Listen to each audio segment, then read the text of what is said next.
इमारत शरिया के लिए मजलिस नहीं, अमीर ही का होना ज़रूरी है। जो नहीं होना था वो हो गया, और पता नहीं कि इसके पीछे क्या इरादे हैं, क्या मंसूबे हैं, क्या नीयतें हैं। मुमकिन है कि अच्छी भी नीयत होगी या नहीं तो और भी कोई नीयत होगी, लेकिन इमारत शरिया के लिए मजलिस नहीं, अमीर ही का होना ज़रूरी है। लोगों का मुतालबा है कि सबील से वाबस्ता ही किसी शख्सियत को अमीर बनाया जाए। असल में क्या है कि आप जानते हैं कि दारुल सबील रशाद तकरीबन 40-45 साल से इमारत शरिया की खिदमत करता आ रहा है जी। एक नहीं, एक से 3 अमीर शरीयत अल्हम्दुलिल्लाह वहाँ से गुजरे हैं, और मेरी ये गुफ्तगू किसी की तरफ नहीं है बल्कि हकीकत है। और ये जो कहा जा रहा है कि अब सबील रशाद में कौन है, ये साफ साफ इल्ज़ाम है। सबील रशाद मदरसा जारी है अल्हम्दुलिल्लाह, दर्स व तदरीस, और बराबर वहाँ से उलमा व हुफ़ाज़ व फ़ुज़ला फ़ारिग़ होकर जा रहे हैं।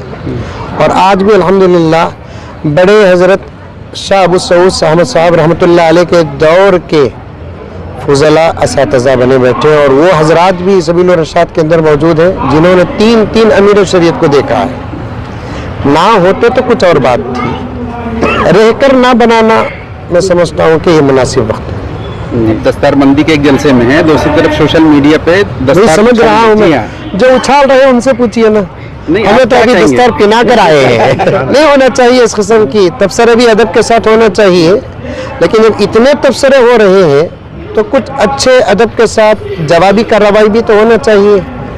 तो कुछ हजरात बहुत अच्छे तबसरे भी कर रहे हैं, उनको नज़रअंदाज करने का मतलब क्या है? कुछ हजरात ऐसे भी हैं जिनके ऊपर केसेस चल रहे हैं, अगर उनमें से किसी एक साहब को मुंतखब कर लिया गया जिनके ऊपर केस है और खुदा न खास्ता एजेंसियों ने उठा लिया, तो क्या कहेंगे कि अमीर शरीयत की एजेंसियाँ उठा ले गई? नहीं, उनके केसेस अलग चीज़ है, और उनका इल्म अमल और उनका तक़वा तहारत वो अपनी जगह पर है, उससे और इससे जोड़ा नहीं जाएगा।